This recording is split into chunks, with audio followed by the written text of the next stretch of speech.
जय श्री कृष्ण मित्रों। आज मेरे एक मित्र ने मेरे को फ़ोन करके पूछा कि पंडित जी, ये इतना बवाल चल रहा है सीमा हैदर का जो पाकिस्तान से आई है, कि इसमें ज्योतिष क्या कहती है, क्या ये भारत में रहेगी या पाकिस्तान वापस जाएगी, या इसका असर हमारे भारत पर कैसा पड़ेगा। तो मैंने उनको बोला कि ये बात आपकी सही है कि ज्योतिष बहुत सारी घटनाओं को विचार करती है, परंतु यहाँ असमर्थता ये है कि हमारे पास इसकी सही जन्म तिथि नहीं है, जन्म समय नहीं है। तो इसको आकलन करने के लिए जो हमें डाटा चाहिए वो मिल नहीं रहा है। या हमको ये भी पता चल जाए कि ये प्रथम बार भारत में जिस बॉर्डर से घुसी वो कौन सी तारीख थी और कितने बजे वो इसने बॉर्डर पार किया, तब भी हमें बहुत स्थिति प्राप्त हो जाएगी। फिर भी मेरे मित्र ने जो प्रश्न किया उस प्रश्न के हिसाब से मैंने प्रश्न कुंडली बनाई और उसके हिसाब से जो रिजल्ट आ रहा है वो मैं आप सब लोगों को बता रहा हूँ। परंतु ये रिजल्ट कोई ज़रूरी नहीं है कि सच हो, क्योंकि इसमें जो प्रश्न आया है उसके हिसाब से भी जो ज्योतिष का सिद्धांत है किस तरह से आना चाहिए और किस तरह से करना चाहिए, वो सारी चीज़ें इसमें इन्वॉल्व होती हैं। फिर भी इसमें काफ़ी सत्यता के निकट हम होंगे। तो मैंने जब इस समय की जब कुंडली बनाई तो कुंडली कुंभ लग्न की बनी, लग्न में शनि बैठे हुए हैं।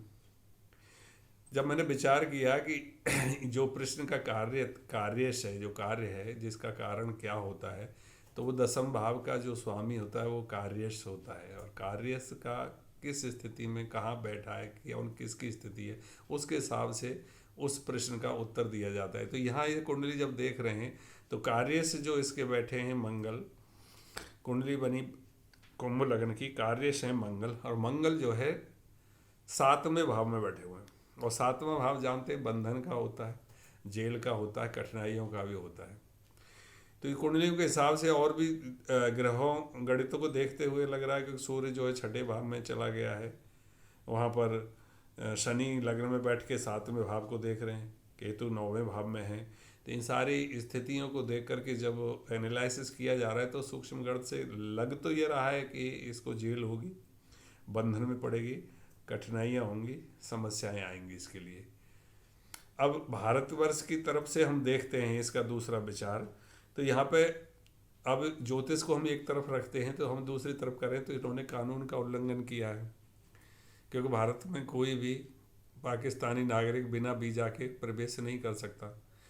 तो इन्होंने जिस तरह से प्रवेश किया है वो खुला खुला उल्लंघन है। इसमें हमारी सुरक्षा एजेंसियों से चूक हुई, और उसको समर्थन देने वाला इसका जो पति बनाया जिसने, जो सचिन है, वो है। तो ये दोनों कानून के हिसाब से अपराधी हैं, तो उनको तो तुरंत इसी कानून के अंदर पकड़ करके गिरफ्तार करके उसी समय पे इनको जेल कर देना चाहिए। परंतु ये छुप करके रहे, धन्य है उस वकील को जिन्होंने इसको सामने लाए और ये बात सामने आई। मैं तो इसमें दूसरा एंगल भी देख रहा हूँ कि इसमें आईएसआई का एक लंबा प्लान इसमें बिल्कुल क्लियर दिखाई दे रहा है, क्योंकि आईएसआई हमारे भारत में जासूसी करने के लिए प्रसिद्ध है, और वो इतने लंबा प्लान बना के चलती हैं कि जिसको हम लोग कभी सोच भी नहीं सकते। मुझे तो पूरी ही ये साजिश लग रही है कि आईएसआई ने इसको यहाँ भेजा है, और 4 बच्चों को भी साथ भेजा है, जिसके तहत इन बच्चों को भारत में पढ़ाया जाए, लिखाया जाए, और 15-20 साल लंबी प्लानिंग लेकर के उनको फौज या जो सेंसिटिव हमारे जो विभाग हैं उनमें उनको नौकरी दिलाई जाए, और तब जा कर के भारत की जो है जो खुफिया जानकारी हैं उनको हासिल किया जाए। इतना लंबा प्लान लेकर के वो चलते हैं, इसमें कोई दो राय नहीं है कि ऐसा एंगल अगर निकल आए, और निकलने के पूरे चांस हैं। तभी तो अब उन्होंने भारत पर ये दबाव बनाना शुरू कर दिया है, क्योंकि यहाँ पोल खुलेगी उससे पहले ही हमें इनको कैसे भी दबाव बना करके इसको पाकिस्तान में वापस बुला लेना चाहिए। तभी तो वो डकैतों की धमकी, मंदिरों पर अटैक, हिंदुओं को परेशान करना, ये सारी चीज़ें आ रही हैं। तो वो एक प्लान का एक बिल्कुल हिस्सा है कि जिससे कि ये पोल ना खुले और वो पाकिस्तान दुनिया के सामने वो उजागर ना हो जाए उसका प्लान। इस वजह से उससे बचने के लिए अब वो बहुत कुछ करने वाले हैं। लेकिन समस्या बात फिर यही आती है कि ये घुसी कैसे, और घुस करके ये इतने दिन रही तो इसने अब तक कितनी खुफिया जानकारी ले ली होगी और कितनी जानकारी भेज दी होगी, ये भी एक बहुत बड़ा सवाल है। हमारे तो नागरिक ऐसे भावनाओं में बह जाते हैं कि शुरू शुरू में आते ही उनको भाभी और क्या क्या दर्जा और सगुन, और यहाँ तक कि गांव के प्रधान भी आकर के उनको स्वागत कर रहे हैं। ये बड़ी विडंबना की बात है कि गैर कानूनी रूप से घुसने वाले एक नागरिक, पाकिस्तानी नागरिक, उसको इतना प्यार और इतना मोहब्बत यहाँ दे करके पता नहीं कौन सा वो क्या दिखाना चाहते हैं।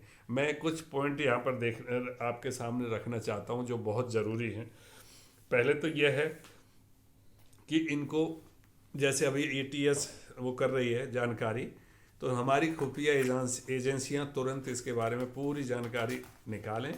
और ये भी अच्छा हुआ कि इनका अंडरग्राउंड होने से पहले इसको आप लोगों ने पकड़ लिया, लेकिन अभी इसको छोड़ना नहीं चाहिए, दोनों को नहीं छोड़ना चाहिए, क्योंकि ये कभी भी अंडरग्राउंड हो सकते हैं और इसमें आईएसआई की मदद के द्वारा फिर वो निकल पाने में भी सफल हो जाएंगे।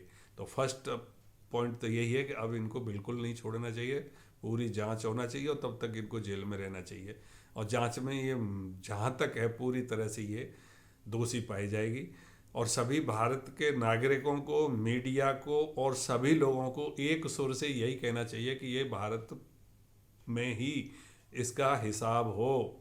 पाकिस्तान जाने में बिल्कुल भलाई नहीं है, क्योंकि पाकिस्तान गई तो वो तो चाहते ही हैं कि किसी भी तरह से आए, और उनका जो लंबा प्लान था जिसके तार कई देशों से जुड़े हुए हैं वो सब छिप जाएंगे।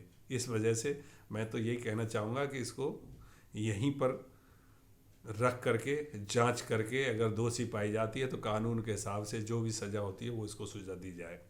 साथ में उसके पति और जो जो इसकी सहायता करने में शामिल हैं उन सभी को कानून के अंदर में ला करके कार्रवाई की जाए। बस यही कहना चाहूँगा। जय श्री कृष्ण।